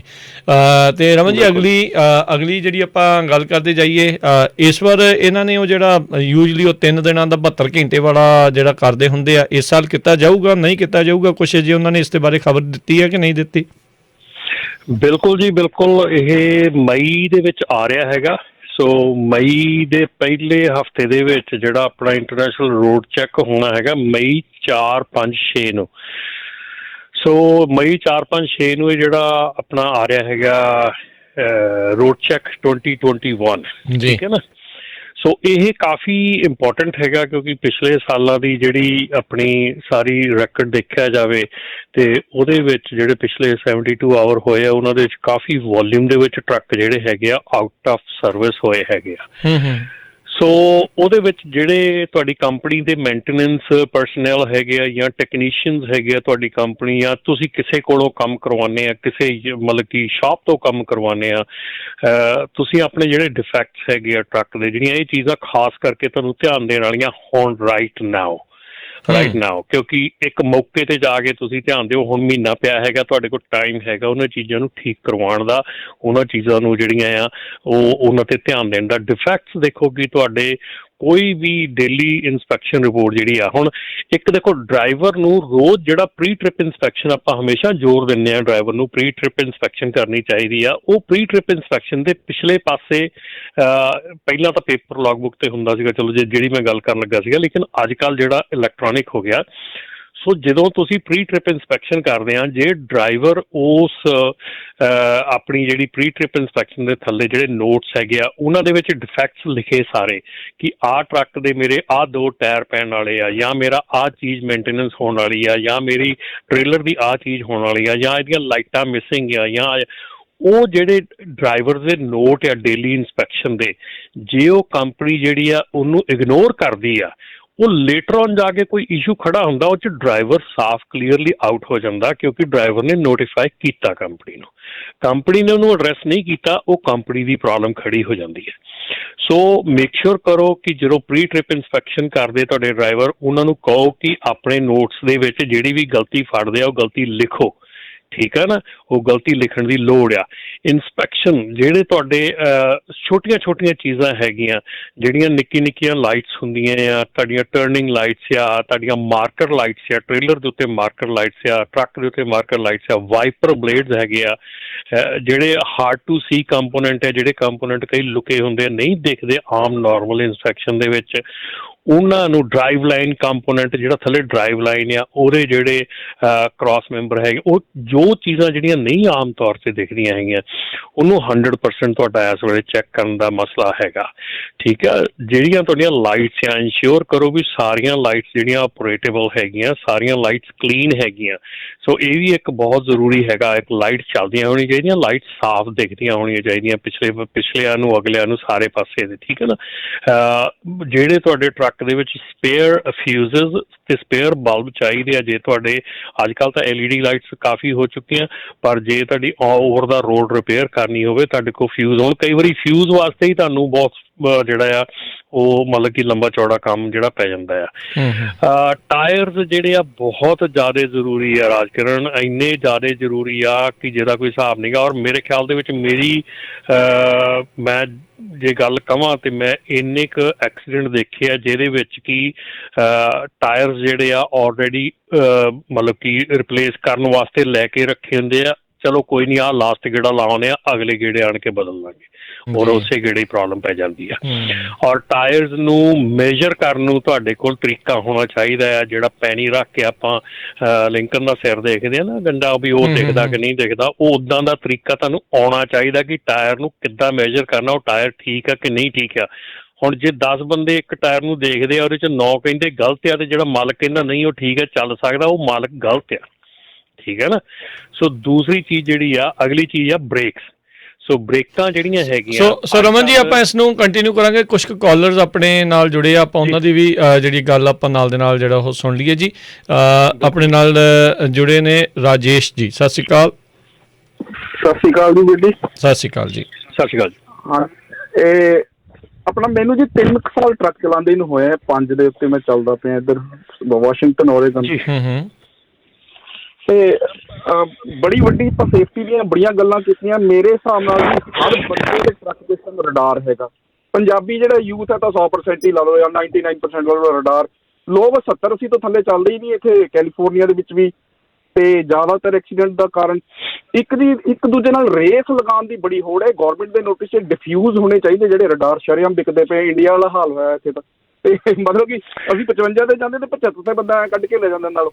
ਇੱਕ ਹੋਰ ਬੜੀ ਵੱਡੀ ਪ੍ਰੋਬਲਮ ਹੈ ਜੀ, ਵੀ ਜਦੋਂ ਇੱਕ ਟਰੱਕ 40 ਤੇ ਤੁਰਿਆ ਹੈ, ਤੁਸੀਂ ਉਹਨੂੰ 60 ਤੇ ਪਾਸ ਕਰਦੇ ਹੋ। ਬੜਾ ਆਪਣੀ ਮੰਮੀ ਨਾਲ ਜਾਂ ਆਪਣੇ ਘਰਦਿਆਂ ਨਾਲ ਗੱਲਾਂ ਕਰਦਾ ਜਾ ਰਿਹਾ, ਸਡਨਲੀ ਪਤਾ ਨਹੀਂ ਕਿਉਂ ਬੰਦਾ ਰੇਸ ਲਾਉਣ ਲੱਗ ਜਾਂਦਾ ਤੁਹਾਡੇ ਨਾਲ। ਇੱਥੇ ਬੜੀ ਪ੍ਰੋਬਲਮ ਹੈ ਸਾਰੇ ਲੋਕਾਂ ਨੂੰ। ਇਹ ਚੀਜ਼ਾਂ ਗੌਰਮੈਂਟ ਦੇ ਨੋਟੀਫਾਈ ਕਰਕੇ ਇਹਨਾਂ ਨੂੰ ਰੋਕਣਾ ਚਾਹੀਦਾ ਜੀ। ਬੜਾ ਐਕਸੀਡੈਂਟ ਦੇ ਕਾਰਨ ਇਹ ਮਤਲਬ ਕਿ ਬਚਦਾ ਹੀ ਨਹੀਂ ਬੰਦਾ, ਜੇ ਐਕਸੀਡੈਂਟ ਹੋ ਜਾਵੇ ਤਾਂ ਇੰਨਾ ਬੁਰਾ ਹਾਲ ਹੈ। ਥੈਂਕ ਯੂ ਰਾਜੇਸ਼ ਜੀ, ਤੁਹਾਡੀ ਗੱਲ ਬਿਲਕੁਲ ਸਹੀ ਆ। I-5 ਦੇ ਉੱਤੇ ਕਾਫੀ ਆਪਣੇ 5 ਸਾਰੇ ਦੇ ਉੱਤੇ ਪ੍ਰੋਬਲਮ ਹੈਗੀ ਹੈ ਕਿ ਜਦੋਂ ਤੁਸੀਂ 55 ਤੋਂ ਸੇਫ ਸਪੀਡ ਹੈਗੀ ਹੈ 55 ਦੀ ਤੁਹਾਡੀ ਮੈਕਸਿਮਮ ਹੈਗੀ ਹੈ। ਐਵਰੇਜ ਆਊਟ ਤੁਸੀਂ ਜੇ ਸਟੇਟ ਆਫ ਕੈਲੀਫੋਰਨੀਆ ਦੇ ਵਿੱਚ ਓਰੇਗਨ ਦੇ ਵਿੱਚ ਚੱਲਦੇ ਆ ਤੇ ਤੁਹਾਡੀ ਐਵਰੇਜ 52 ਸਪੀਡ ਆਉਂਦੀ ਆ, ਤੁਹਾਡੀ ਮੈਕਸਿਮਮ 60 ਤੱਕ ਜਾ ਸਕਦੇ ਆ ਤੁਸੀਂ। 60 ਦੇ ਉੱਤੇ ਆਲਮੋਸਟ ਟਿਕਟ 60 ਤੱਕ ਤੁਹਾਨੂੰ ਡਰਾਈਵਰ ਜਿਹੜੀ ਆ ਪੁਲਿਸ ਟਿਕਟ ਨਹੀਂ ਦਿੰਦੀ ਹੈਗੀ। ਪਰ ਇਹ ਪ੍ਰੋਬਲਮ ਹੈਗੀ ਆ ਕਿ ਜਿਹੜੇ ਵੀ ਟਰੱਕ ਇੱਥੇ ਚੱਲਦੇ ਹੈਗੇ ਆ, ਜੇ ਹੁਣ ਜਿਹੜੇ ਆਪਣੇ ਬਿਲਕੁਲ ਆ ਜਿਹੜੇ ਵੱਡੀਆਂ ਕੰਪਨੀਆਂ ਟਰੱਕ ਹੈਗੇ ਉਹ 55-60 ਤੋਂ ਉੱਤੇ ਨਹੀਂ, 55 ਤੋਂ ਉੱਤੇ ਨਹੀਂ ਜਾਂਦੇ। ਪਰ ਜਦੋਂ ਉਹਨਾਂ ਨੂੰ ਕ੍ਰਾਸ ਕਰਨ ਲੱਗਦੇ ਆ ਤੇ ਉਹ ਸਪੀਡ ਹੌਲੀ ਹੌਲੀ, ਔਰ ਆਪਣੇ ਵੀ ਜਿਹੜੇ ਆ ਆਪਣੇ ਵੀ ਲੋਕੀ ਹੈਗੇ ਆ ਜਾਂ ਮੈਕਸੀਕੇ ਹੈਗੇ ਆ, ਉਹ ਸਪੀਡ ਵਧਾਉਣੀ ਸ਼ੁਰੂ ਕਰ ਦਿੰਦੇ ਆ। ਜੇ ਤੁਸੀਂ ਪਾਸਿੰਗ ਲੇਨ ਦੇ ਵਿੱਚ 2 ਮੀਲ ਤੋਂ ਉੱਤੇ ਜ਼ਿਆਦਾ ਰਹਿ ਜਾਂਦੇ ਆ ਤਾਂ ਤੁਹਾਨੂੰ ਟਿਕਟ ਮਿਲਣ ਦੇ ਚਾਂਸਿਸ ਹੋ ਜਾਂਦੇ ਆ ਪਾਸਿੰਗ ਲੇਨ ਦੇ ਵਿੱਚ। ਸੋ ਇਹ ਪ੍ਰੋਬਲਮ ਹੈਗੀ ਆ ਜੀ, I-5 ਦੀ ਪ੍ਰੋਬਲਮ ਹੈਗੀ ਆ। ਇਹ ਹਿਊਮਨ ਨੇਚਰ ਹੈਗੀ ਆ, ਇਹ ਹਿਊਮਨ ਨੇਚਰ ਨੂੰ ਕੋਈ ਵੀ ਪੁਲਿਸ ਕੋਈ ਵੀ ਚੀਜ਼ ਜਿਹੜੀ ਆ ਇਹ ਕਿਤੇ ਵੀ ਰੋਕ ਨਹੀਂ ਸਕਦੀ ਹੈਗੀ। ਯੈਸ, ਔਰਗਨ ਦੇ ਵਿੱਚ ਜੇ ਤੁਸੀਂ ਇਲੀਗਲ ਕਾਰ ਕੋਈ ਟਰੱਕ ਦੇ ਅੱਗੇ ਇੱਕਦਮ ਆਣ ਕੇ ਕਾਰ ਪਾਉਂਦਾ ਆ, ਉਹ ਜੇ ਪੁਲਿਸ ਵਾਲਾ ਦੇਖ ਲਵੇ ਉੱਥੇ ਟਿਕਟ ਹੈਗੀ, ਔਰਗਨ ਦੇ ਵਿੱਚ ਟਿਕਟ ਮਿਲਦੀ ਹੈਗੀ, ਉਹਨਾਂ ਨੇ ਲਿਖ ਕੇ ਥਾਂ ਔਰਗਨ 'ਚ ਪਾਇਆ ਹੈਗਾ ਕਿ ਤੁਸੀਂ ਟਰੱਕ ਦੇ ਅੱਗੇ ਇੱਦਾਂ ਨਹੀਂ ਕਾਰ ਪਾਉਣੀ। ਅਗਲੀ ਗੱਲ ਜਿਹੜੀ ਹੈਗੀ ਆ ਜੀ ਸਪੀਡਿੰਗ ਦੀ, ਰੇਡਾਰ ਜਿਹੜੇ ਹੈਗੇ ਆ ਟੋਟਲੀ ਬੈਂਡ ਹੈਗੇ ਆ। ਵਾਸ਼ਿੰਗਟਨ ਸਟੇਟ ਦੇ ਵਿੱਚ ਤਾਂ ਬਹੁਤ ਜ਼ਿਆਦਾ ਉਹਦਾ ਮਤਲਬ ਕਿ ਅਸਰ ਪੈਂਦਾ ਹੈਗਾ, ਉਹ ਮੇਰੇ ਕੋਲ ਤੁਹਾਡਾ ਰੇਡਾਰ ਵੀ ਲੈ ਲੈਂਦੇ ਹੈਗੇ ਆ, ਪਰ ਹਾਂਜੀ ਉਹ ਨਹੀਂ ਬਖਸ਼ਦੇ ਹੈਗੇ, ਟਿਕਟ ਵੀ ਮਿਲਦੀ ਆ, ਰੇਡਾਰ ਵੀ ਲੈ ਜਾਂਦੇ ਆ। ਪਰ ਮੇਰੇ ਖਿਆਲ ਦੇ ਵਿੱਚ ਇਹ ਬਹੁਤ ਹੀ ਮਾੜੀ ਗੱਲ ਹੈਗੀ ਹੈ ਜੇ ਤੁਸੀਂ ਆਪਣਾ ਕਮਰਸ਼ੀਅਲ ਟਰੱਕ ਦੇ ਵਿੱਚ ਤਾਂ ਰੇਡਾਰ ਲੱਗਣਾ ਨਹੀਂ ਚਾਹੀਦਾ। ਔਰ ਇਹ ਡੈਫੀਨੇਟਲੀ ਇਹਨਾਂ ਦੇ ਨਾਲ ਮੈਂ ਸਹਿਮਤ ਹਾਂ ਕਿ ਗਵਰਨਮੈਂਟ ਨੂੰ ਜਿਹੜੀ ਇਹਦੀ ਵਿਕਰੀ ਆ ਉਹ ਵੀ ਇਹਨਾਂ ਸਟੇਟਾਂ ਦੇ ਵਿੱਚ ਜਿੱਥੇ ਰੇਡਾਰ ਇਲੀਗਲ ਆ ਉਹ ਸਟੇਟ ਦਾ ਬੰਦਾ ਔਨਲਾਈਨ, ਐਮਾਜ਼ੋਨ ਨੇ ਏਡਾ ਕੁ ਕੰਮ ਖਰਾਬ ਕਰਤਾ, ਕਿਸੇ ਬੰਦੇ ਚੰਗਾ ਵੀ ਕੀਤਾ ਕਿਸੇ ਬੰਦੇ ਖਰਾਬ ਵੀ ਕਰਤਾ ਵੀ ਲੋਕੀ ਜਿੱਥੋਂ ਮਰਜ਼ੀ ਜੋ ਮਰਜ਼ੀ ਚੀਜ਼ ਆਰਡਰ ਕਰਕੇ ਮੰਗਾ ਲੈਂਦੇ ਆ। ਡੈਫੀਨੇਟਲੀ ਇਸ ਚੀਜ਼ ਦੇ ਇਸ ਦੇ ਲਈ ਮੈਂ ਇਹਨਾਂ ਦੇ ਹੱਕ ਦੇ ਵਿੱਚ ਆ ਕਿ ਇਹ ਜਿਹੜੀ ਚੀਜ਼ ਆ ਇਹ ਗਵਰਨਮੈਂਟ ਨੂੰ ਬੰਦ ਕਰਨੀ ਚਾਹੀਦੀ ਆ ਕਿ ਰੇਡਾਰ ਜੇ ਇਲੀਗਲ ਆ ਸਟੇਟਾਂ ਦੇ ਵਿੱਚ ਤੇ ਕਿਉਂ ਵਿਕਦੇ ਕਿਉਂ ਹੈ ਜੀ।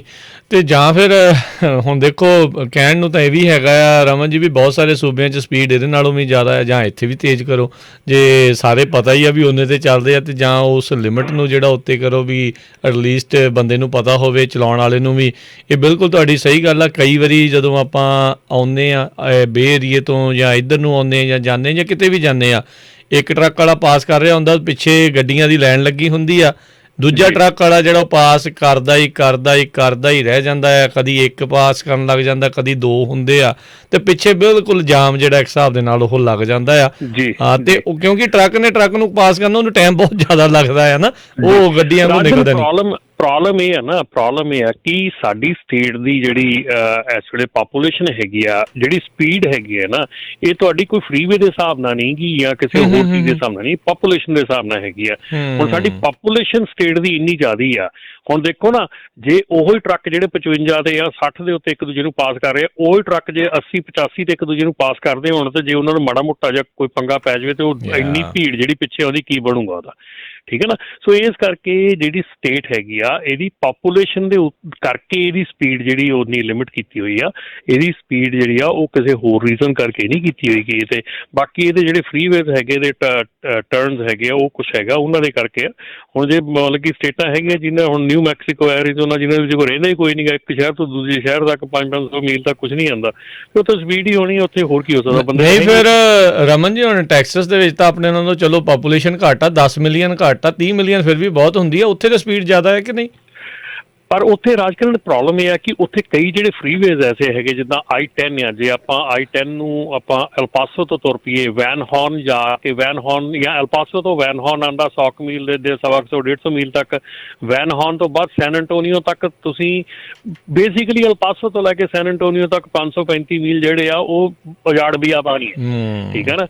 ਹੁਣ ਉਹ ਠੀਕ ਆ, ਹੈਗੀ ਪਾਪੂਲੇਸ਼ਨ ਹੈਗੀ, ਪਰ ਸਟੇਟ ਜੇ ਤੁਸੀਂ I-10 ਦੇ ਉੱਤੇ ਐਲਪਾਸੋ ਤੋਂ ਚੱਲਣਾ ਤੇ ਤੁਸੀਂ ਲੁਈਜ਼ੀਆਨਾ ਦੇ ਵਿੱਚ ਜਾ ਕੇ ਲੇਕ ਚਾਰਲਸ ਲਾਗੇ ਨਿਕਲਣਾ ਤੇ ਤੁਹਾਨੂੰ ਪੂਰਾ 1.5 ਦਿਨ ਚਾਹੀਦਾ ਟੈਕਸਸ ਨਿਕਲ ਨੂੰ, ਠੀਕ ਹੈ ਨਾ ਜੀ। ਸੋ ਠੀਕ ਹੈ ਉਹਨਾਂ ਦੀ ਪਾਪੂਲੇਸ਼ਨ, ਪਰ ਉਹਨਾਂ ਦਾ ਏਰੀਆ ਵੀ ਬਹੁਤ ਵੱਡਾ ਨਾ ਉਹਦੇ ਮੁਕਾਬਲੇ ਤੇ, ਆਪਣੇ ਮੁਕਾਬਲੇ ਤੇ ਜੀ। ਅਗਲੇ ਕਾਲਰ ਆਪਣੇ ਨਾਲ ਜੁੜੇ ਨੇ ਜੀ, ਪਰਮਜੀਤ ਜੀ, ਸਤਿ ਸ਼੍ਰੀ ਅਕਾਲ।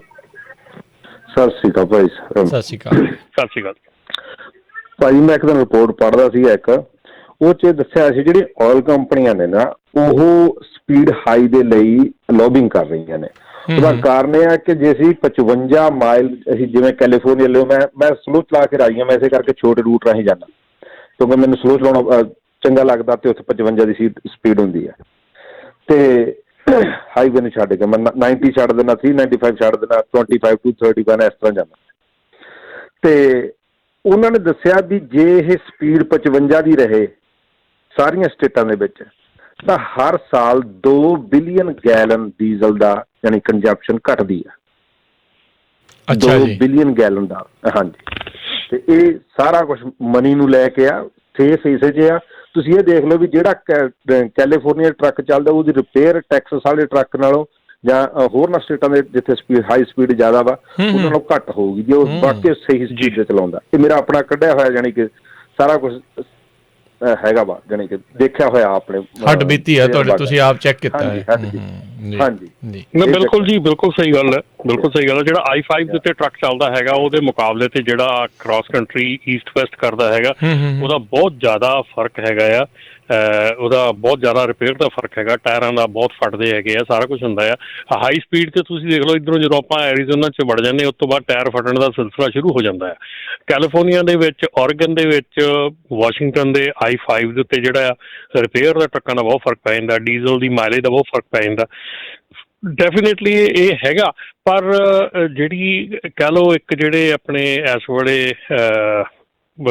ਇਨਵਾਇਰਮੈਂਟ ਵਾਲੇ ਹੈਗੇ ਆ ਜਾਂ ਜਿਹੜੇ ਗ੍ਰੀਨ ਆਪਣੇ ਕੰਟਰੀ ਵਾਲੇ ਹੈਗੇ EPA ਵਾਲੇ ਆ, EPA ਵਾਲੇ ਹੈਗੇ ਆ, ਇਹ ਬਿਲਕੁਲ ਇਸ ਚੀਜ਼ ਨੂੰ ਚਾਹੇ ਜਿੱਡੀ ਵੱਡੀ ਕੋਈ ਮਰਜ਼ੀ ਆਇਲ ਕੰਪਨੀ ਹੋਵੇ, ਜੋ ਮਰਜ਼ੀ ਕਰੀ ਜਾਵੇ ਉਹ, ਪਰ ਇਹ ਇਸ ਕੰਟਰੀ ਦੇ ਵਿੱਚ ਉਹ ਚੀਜ਼ਾਂ ਜਿਹੜੀਆਂ ਆ ਉਹਨਾਂ ਦੇ ਪੁਸ਼ ਦੇ ਨਾਲ ਇਹ ਸਪੀਡਾਂ ਘੱਟ ਵੱਧ ਨਹੀਂ ਸਕਦੀਆਂ, ਕਿਉਂਕਿ ਇਹ ਬੜੀ ਪਾਵਰਫੁਲ ਲਾਬੀ ਹੈਗੀ ਆ ਦੂਜੇ ਬੰਨੇ ਜਿਹੜੀ EPA ਦੀ ਹੈਗੀ ਆ। ਸੋ ਉਹ ਡੈਫੀਨੇਟਲੀ ਚਾਹੁੰਦੇ ਆ, ਉਹ ਸੋਚਦੇ ਆ, ਪਰ ਨਹੀਂ ਜਿਹੜੀ ਸਪੀਡ ਇੰਕਰੀਜ਼ ਹੈਗੀ ਆ ਬਹੁਤ ਮੁਸ਼ਕਿਲ ਹੈਗੀ ਕਰਨੀ, ਕਿਉਂਕਿ ਪਰ ਕੈਪੀਟਾ ਜਿਹੜੇ ਆਪਣੇ ਤੁਹਾਡੇ ਪਰ ਸਕੁਅਰ ਮੀਲ ਦੇ ਵਿੱਚ ਜਿੰਨੇ ਲੋਕੀ ਰਹਿੰਦੇ ਹੈਗੇ ਉਹਦੇ ਹਿਸਾਬ ਦੇ ਨਾਲ ਮੁਕਰਰ ਹੁੰਦੀ ਹੈ ਜੀ। ਨਾਲੇ ਮੇ ਵੀ ਆਪਾਂ ਕਹਿ ਸਕਦੇ ਹਾਂ ਵੀ ਜਿਹੜੇ ਕੰਜ਼ਰਵੇਟਿਵ ਲੀਨਿੰਗ ਆ ਜਾਂ ਜਿੱਥੇ ਫੋਸਲ ਫਿਊਲ ਦਾ ਜ਼ਿਆਦੀਆਂ ਵੱਡੀਆਂ ਇੰਡਸਟਰੀਜ਼ ਆ ਉਹਨਾਂ ਸੂਬਿਆਂ ਦੇ ਵਿੱਚ ਤਾਂ ਆਪਾਂ ਸਪੀਡ ਵੱਧਦੀ ਦੇਖ ਸਕਦੇ ਹਾਂ। ਕੈਲੀਫੋਰਨੀਆ ਦੇ ਵਿੱਚ ਸ਼ਾਇਦ ਵਧਣੀ ਅਜੇ ਹਾਲ ਦੀ ਘੜੀ ਜਿਹੜੀ ਉਹ ਔਖੀ ਜਾਪਦੀ ਆ। ਪਟੀਸ਼ਨਾਂ ਵੀ ਪੈਂਦੀਆਂ ਨੇ, ਬਿੱਲ ਵੀ ਆਉਂਦੇ ਰਹਿੰਦੇ ਨੇ, ਪਰ ਕੋਈ ਉਹਨਾਂ ਦੇ ਉੱਤੇ ਜਿਹੜਾ ਕੁਛ ਗੱਲ ਜਿਹੜੀ ਉਹ ਬਣਦੀ ਨਹੀਂ। ਅਤੇ ਸਮਾਂ ਆਪਣੇ ਪ੍ਰੋਗਰਾਮ ਦਾ ਜਿਹੜਾ ਉਹ ਸਮਾਪਤੀ ਦੇ ਵੱਲ ਆ, ਅਤੇ ਜਿਹੜਾ ਸੇਫਟੀ ਵਾਲੀ ਗੱਲ ਆ ਰਮਨ ਜੀ ਆਪਾਂ ਅਗਲੇ ਵੀਕ ਜਿਹੜਾ ਉਹ ਕੰਟੀਨਿਊ ਕਰਾਂਗੇ। ਆਪਾਂ ਟਾਇਰਾਂ ਤੱਕ ਦੀ ਗੱਲ ਕੀਤੀ ਸੀ, ਬ੍ਰੇਕ ਵਗੈਰਾ ਅਤੇ ਉਹ ਸਾਰੀਆਂ ਚੀਜ਼ਾਂ ਆਪਾਂ ਨੈਕਸਟ ਟਾਈਮ ਦੇ ਉੱਤੇ ਗੱਲ ਕਰਦੇ ਹਾਂ। ਡੈਫੀਨੇਟਲੀ ਜੀ। ਅਤੇ ਬਹੁਤ ਬਹੁਤ ਸ਼ੁਕਰੀਆ, ਬਹੁਤ ਬਹੁਤ ਧੰਨਵਾਦ ਰਮਨ ਸਿੰਘ ਜੀ, ਬੜੀ ਮਿਹਰਬਾਨੀ ਜੀ। ਸ਼ੁਕਰੀਆ ਜੀ, ਥੈਂਕ ਯੂ ਜੀ, ਸਤਿ ਸ਼੍ਰੀ ਅਕਾਲ। ਅਤੇ ਸਰੋਤਿਓ ਇੱਥੇ ਸਾਡਾ ਜਿਹੜਾ ਅਪਡੇਟ ਅਮਰੀਕਾ ਆ ਉਹ ਅੱਜ ਦਾ ਜਿਹੜਾ ਇਹ ਟਰੱਕਿੰਗ ਸਪੈਸ਼ਲ ਪ੍ਰੋਗਰਾਮ ਆ ਉਹ ਹੁਣ ਸਮਾਪਤ ਆ। ਮਿਲਦੇ ਹਾਂ ਤੁਹਾਨੂੰ ਸਾਰਿਆਂ ਨੂੰ ਜਿਹੜਾ ਜੀ ਉਹ ਅਗਲੀ ਵਾਰ। ਉਦੋਂ ਤੱਕ ਲਈ ਮੇਰੇ ਰਾਜਕਰਮਵੀਰ ਸਿੰਘ ਵੱਲੋਂ ਵੀ ਤੁਹਾਨੂੰ ਸਾਰਿਆਂ ਨੂੰ ਪਿਆਰ ਸਤਿਕਾਰ ਸਨੇਕੀ ਜਿਹੀ ਸਤਿ ਸ਼੍ਰੀ ਅਕਾਲ। ਜਿਹਦੇ ਵਾਸਤੇ ਹੱਸਦੇ ਖੇਲਦੇ ਰਹੋ ਅਤੇ ਸੁਣਦੇ ਰਹੋ ਜੀ ਪੰਜਾਬੀ ਰੇਡੀਓ USA।